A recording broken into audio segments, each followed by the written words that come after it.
We have once again left behind an amazing episode in Fallout, and I am incredibly excited right now for what we are about to see. What will happen with the Nightclaw that appears the moment we step into New Vegas? Will Maximus really manage to escape from the Brotherhood? What is going on inside the vaults? Let's take a look together at what will happen in episode 5, where we will learn the answers to all these questions and also at the important details we saw in episode 4. Welcome to New Vegas.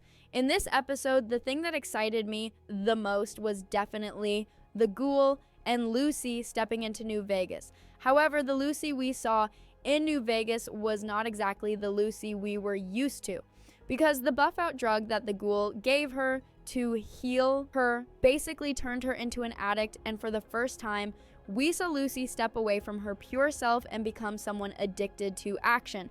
Honestly, I had a lot of fun watching this new version of Lucy, but I also really loved seeing that Lucy who had pure goodness inside her. I think that as events progress, Lucy will go through important transitions between these two sides of herself, and in the end, she will fully continue her life as a survivor. Let's go back to New Vegas, because some very interesting developments were waiting for us there. For example, I really did not expect everyone in the King's group to turn into ghouls. I also wish they had a bit more screen time because they were very fun and original characters, but thanks to Lucy, she killed them one by one and ensured safe entry into New Vegas. That is, until we came face to face with one of my favorite mutants in Fallout, the Nightclaw. At the beginning of the episode, we saw how bad of a memory the Ghoul had with a Nightclaw, and honestly, even I was nervous sitting in front of the screen. And I am impatiently waiting to see what will happen after this encounter in episode 5. Maximus's plan. In this episode, I have to say that I was both very angry at Maximus and very impressed by him.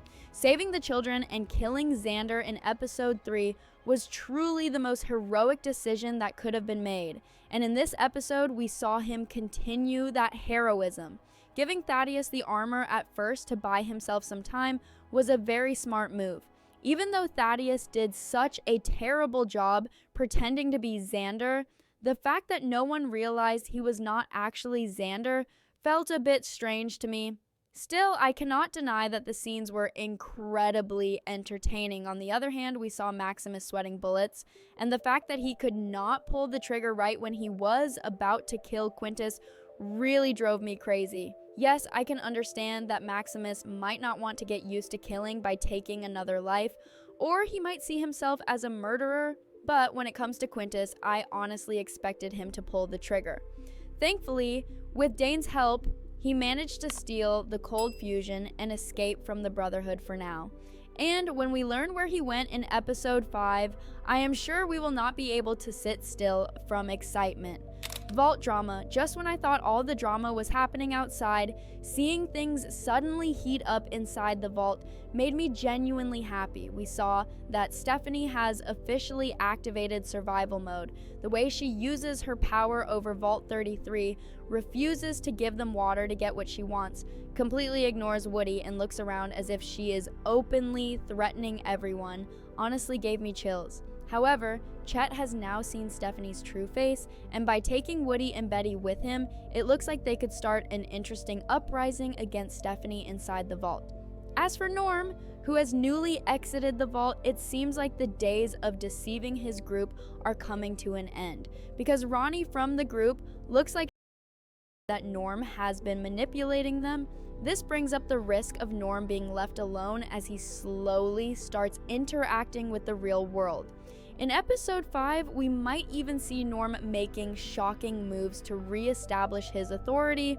Episode 5. Now let's take a look together at what we might see in episode 5. First of all, I want to talk about what Lucy and the Ghoul might experience in New Vegas. We know how dangerous the Nightclaw is, but even though the Ghoul seems scared right now, I think that this time he will pull himself together and stand up to it. And this time, he also has an action-addicted Lucy by his side, who has forgotten what fear is because of her addiction. After a tough fight, once they take down the Nightclaw, I think we will finally see the people of New Vegas as well. Because in the trailers for the series, we clearly see many people enjoying the entertainment life of Vegas. and it is very possible that they have been staying hidden because of the Nightclaw. Another surprise waiting for us in New Vegas could be Maximus, because in the trailers we saw that he is also in New Vegas.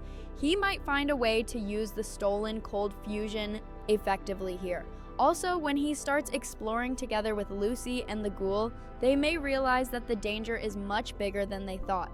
Of course, if you think Maximus will come alone, you are mistaken, because the Brotherhood will be hunting him relentlessly. I even think they will track him all the way to New Vegas. That is why we might see a clash between the Brotherhood and the group led by the ghoul and Maximus by the end of episode 5. Finally, let's talk about Norm. Honestly, if Ronnie has realized what he has been doing, I think Norm would do anything to survive. And that anything could include killing Ronnie before anything. Let's see whether Norm can get out of this situation without getting his hands dirty. Now, it is your turn. What do you think will happen in episode 5? What kind of surprises are you expecting in New Vegas? Let's meet in the comments. And by the way, if any of you are watching Power Book 4 Force, you can check out my video where I talk about what will happen in the finale episode of the series.